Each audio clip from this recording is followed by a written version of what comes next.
chez Satoshi pour le plaisir des cafés et des cryptos. Dans cette vidéo, je vais vous montrer comment utiliser Uniswap, puis aussi prendre le temps de inscris-toi sur ma channel Crypto and Coffee. Ça va me permettre de grandir puis de monétiser ce channel éventuellement en français, dans ma langue d'origine. Fait que si on regarde ici, qu'est-ce qui est vraiment intéressant, quand tu cliques sur Overview sur uniswap.info, on voit dans les dernières 24 heures combien de liquidités Uniswap les gens ont transigé. Dans ce cas-là, échéant ici, ils ont transigé. On peut voir que la liquidité n'est pas transigée. Transigée, on va dire, c'est 438 millions ici. Mais il y a presque 2 milliards de dollars américains qui sont storés dans les contrats intelligents sur la plateforme Uniswap V2. Parce qu'il y a la version V1, V2, puis la version V3 avec beaucoup d'améliorations, mais je focus vraiment sur le V2 dans cette capsule vidéo. Fait qu'on peut voir des métriques intéressantes, la liquidité et le volume dans les dernières 24 heures. Puis on peut voir aussi une représentation des tokens qui sont les plus populaires sur la plateforme. Puis les paires les plus populaires aussi. Quand on clique sur Tokens ici, on voit le menu. On peut voir l'ensemble des tokens les plus populaires sur la plateforme, du plus populaire au moins populaire. C'est vraiment très simple à comprendre. Puis on peut voir le symbole, la liquidité, le volume dans les dernières 24 heures, le prix, puis les changements de prix dans les dernières 24 heures aussi. Puis ils sont représentés avec 50 tokens par page. Dans ce cas-là, on en voit 4. Quand on clique sur paire ici, encore très simple à comprendre, on voit les paires de liquidité les plus populaires, les paires les plus populaires, je veux dire, sur la plateforme. Uniswap V2, je mets l'emphase sur le V2. On voit ici, dans le cas échéant, encore la liquidité, le volume dans les dernières 24 heures, le volume du 7 jours, puis les frais de transaction dans les dernières 24 heures. Puis les frais engendrés, le changement de variation de la liquidité dans une journée, comme on voit ici. Je veux dire, ça ici, c'était pas les frais, c'est les frais engendrés. Parce que quand tu transiges, tu dois payer un frais pour les gens qui donnent la liquidité dans les pools. Ils veulent avoir quand même un retour sur leur investissement parce que sinon, ils prennent un risque de pouvoir mettre la liquidité directement dans un pool de liquidité. Fait que c'est vraiment très direct ou straightforward pour comprendre ça.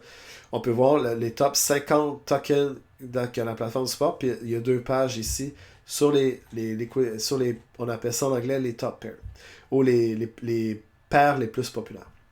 Quand tu cliques sur Account, dans ce cas échéant, j'ai fait un exemple, j'ai cliqué sur WBTC ETH, qui est WBTC, c'est une représentation d'un Bitcoin, mais sur le réseau Ethereum.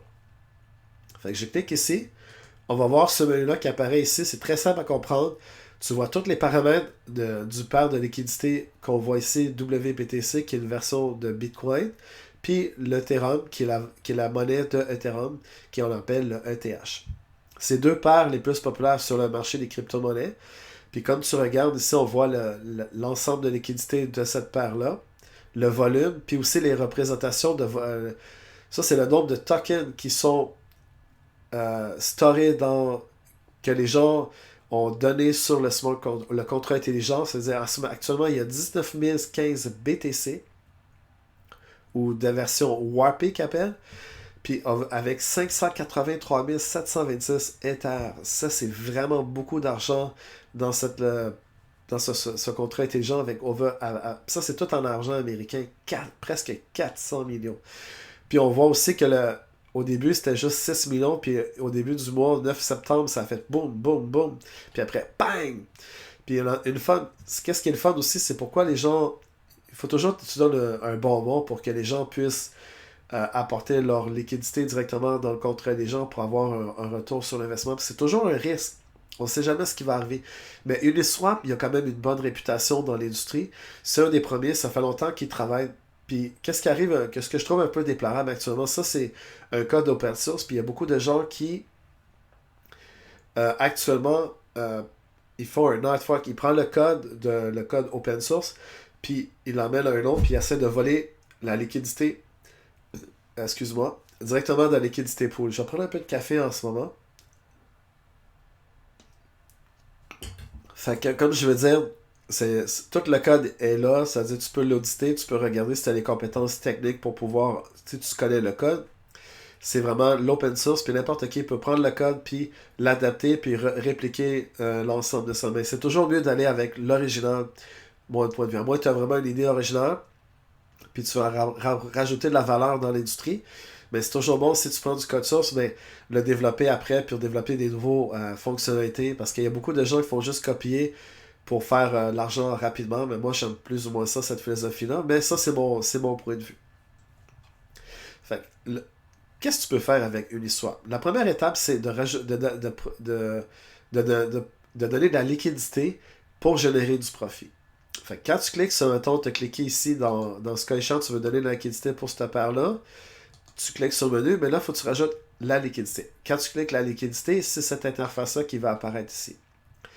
Puis qu'est-ce qui est important de savoir, c'est que quand tu donnes la liquidité pour une paire, il faut que tu mettes la même balance dans 50-50%. Il faut que tu aies les deux tokens avec la même représentation en valeur. Fait, dans ce cas-là, si tu mets 3 Ethers, il faut que tu aies la même valeur, mais en WBTC. C'est-à-dire c'est les pots, c'est comme ça qui permet la décentralisation. C'est que c'est n'importe quel investisseur qui met la liquidité dans le pot de liquidité. Mais il faut toujours mettre 50-50. Fait que dans ce cas-là, c'est-à-dire que tu vas connecter ton wallet. Dans le cas échéant, moi, j'utilise MetaMask. Ils en supportent 6. Portis, Formatic, Coinbase, Wallet Connect. Mais le plus populaire, puis j'entends tout le monde, si tu veux interagir avec surtout la finance décentralisée, je recommande fortement d'utiliser MetaMask que tu peux installer directement dans ton furteur, qui est ici MetaMask. Fait que c'est très simple. Fait que le but, c'était juste pour vous montrer un peu les fonctionnalités de l'USWAP. Je ne voulais pas connecter mon wallet, mais c'est très simple à comprendre. C'est que quand tu fais la liquidité, mettons, tu es prêt, tu veux donner 3 Ethers plus 0.97 WBTC. Tu vas connect wallet, puis tu vas payer deux frais de transaction, parce qu'il faut que tu fais ça en 2 opérations. La première, c'est de pouvoir dire au contrat intelligent qui interagit avec l'application décentralisée qui est Uniswap, qui interagit avec le Layers, ou je sais pas comment dire en français, en tout cas, la Layers au niveau du portefeuille. Ça veut dire que tu vas avoir le portefeuille, il veut dire tu vas pouvoir dire au contrat intelligent que tu veux accéder, tu t'autorises d'accéder à la liquidité sur ton portefeuille. Puis la deuxième transaction, tu vas dire au contrat intelligent qu'il peut aller prendre tes crypto-monnaies et il va les transposer dans le contrat intelligent. Fait que c'est toujours en 2 opérations, puis il faut toujours payer des frais de gaz. Gaz, ça permet aux mineurs de faire un profit puis de valider les transactions. C'est très important même. Actuellement, c'est très, très, très élevé les frais de transaction. Fait que faut être patient, puis si t'es pas trop content de payer des frais exorbitants, tu peux aller voir d'autres alternatives sur des réseaux alternatifs comme EOS ou Tron. Mais moi, j'aime bien Ethereum parce que c'est vraiment lui qui est dominant dans cette industrie, puis que là, avec la version Ethereum 2 qui s'en vient, les frais de transaction, puis avec les sidechains, les frais de transaction vont être quasiment minimes. Puis il y a déjà plein de solutions qui existent, mais c'est juste une question de patience et de temps. C'est pour ça que je continue à mettre beaucoup d'emphase sur Ethereum. Même s'il faut payer des fois des transactions 15 ou 20$, ça vaut la peine parce que tu fais plus de profit que tu payes en frais de transaction. Il faut toujours avoir une balance quand tu donnes la liquidité. C'est une question aussi de patience. Il ne faut pas juste tarer pour une semaine. Des fois, c'est une question de plusieurs mois ou plusieurs semaines. Puis tu peux toujours enlever ta liquidité à n'importe quel moment. C'est ça la beauté. Tu n'as pas besoin de demander une permission à une banque ou d'envoyer ton passeport pour avoir la permission pour si tu veux retirer un gros montant d'argent. Fait que c'est ça la beauté de la décentralisation, d'avoir le choix puis avoir le freedom, comme on dit en anglais. Je vais prendre un peu de café. Puis en même temps, juste s'il vous plaît, inscris-toi sur ma chaîne YouTube Crypto pour le plaisir des cryptos et le café. Je vais vous montrer ici la dernière section Trade. Pour aller à Trade, il faut aller sur ici. Après, l'interface ici va apparaître. Tu cliques Trade, puis l'interface ici va apparaître. Ça, c'est très, très, très simple. Ça, c'est juste c'est juste d'interchanger une crypto-monnaie pour une autre crypto-monnaie. Ou on appelle tokens dans l'industrie. Tokens, ça veut dire une représentation d'une valeur X sur l'Ethereum. Tu peux appeler XYZ. Mais dans le cas échéant, j'aimerais ça interchanger 30 Ether pour avoir un Bitcoin. Mais ça, c'est juste fictif. C'est juste. Puis si tu veux vraiment faire l'interchangement de ces deux crypto-monnaies-là, tu peux le faire avec les 5 options suivantes de portefeuille disponibles. Portis, Formatix, Coinbase Wallet, Wallet Connect et MetaMask. Fait que tu fais ça en une transaction, tu fais Connect Wallet. Comme j'ai dit, tu vas faire 2 frais de transaction. Un qui permet au contrat intelligent d'autoriser qui accède à la liquidité. Puis la deuxième transaction que tu vas faire, c'est que le smart contract va changer la valeur de tes 30 Ethers pour une représentation de 1 WTC dans ton portefeuille en une opération. Ça veut dire que tu payes 2 frais de transaction, mais actuellement, les frais de transaction sont très élevés. Fait que ça, c'est très important. Si tu n'aimes pas payer des frais de transaction énormes, parce que le réseau Ethereum est surchargé, très populaire, la demande des finances décentralisées a connu un boom exubérant dans les dernières semaines. Fait que la popularité, mais là, ils s'en viennent avec Ethereum 2. C'est une question de patience. Je sais que j'ai entendu dire qu'il va y avoir le Uniswap V3, probablement que ça va être un sidechain sur l'Ethereum Network. Puis les frais de transaction vont être très minimes quand tu vas transiger sur la plateforme. Fait que ça s'en vient. C'est juste une question de patience. Quand on a l'innovation, avant qu'on atteigne la masse critique pour atteindre le mainstream qu'on appelle en anglais, c'est-à-dire pour le monsieur tout le monde. Fait que la crypto-monnaie, avec la décentralisation, c'est vraiment cool parce que t'as pas besoin...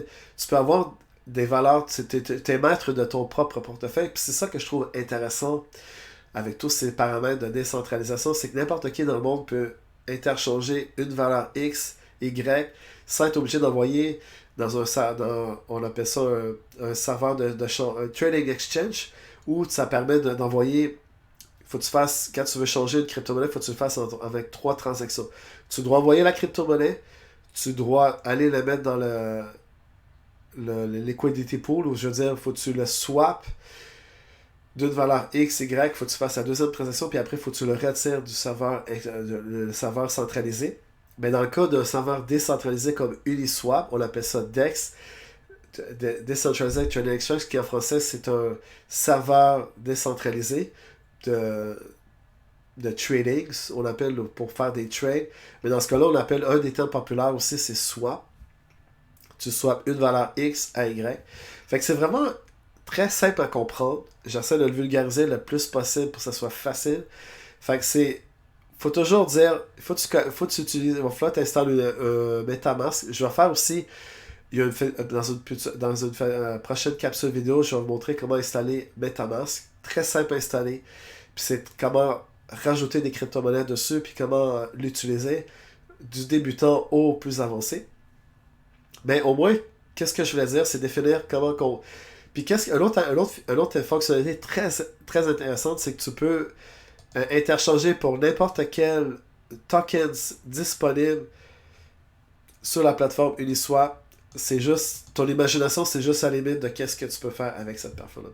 Si tu aimes ce que je fais, réponds la bonne nouvelle à tes amis, ta famille ou tes collègues pour partager la vidéo, pour qu'ils apprennent sur les crypto-monnaies puis le grand bénéfice pour le futur. Puis en même temps, je vais prendre un peu de café. Partage la vidéo, inscris-toi au channel pour les plaisirs des crypto et café, puis viens voir mon site web anglophone chez satoshi.com. Puis passez une très belle journée, puis on se voit à la prochaine capsule vidéo. Et une belle journée, une bonne semaine. Bye bye.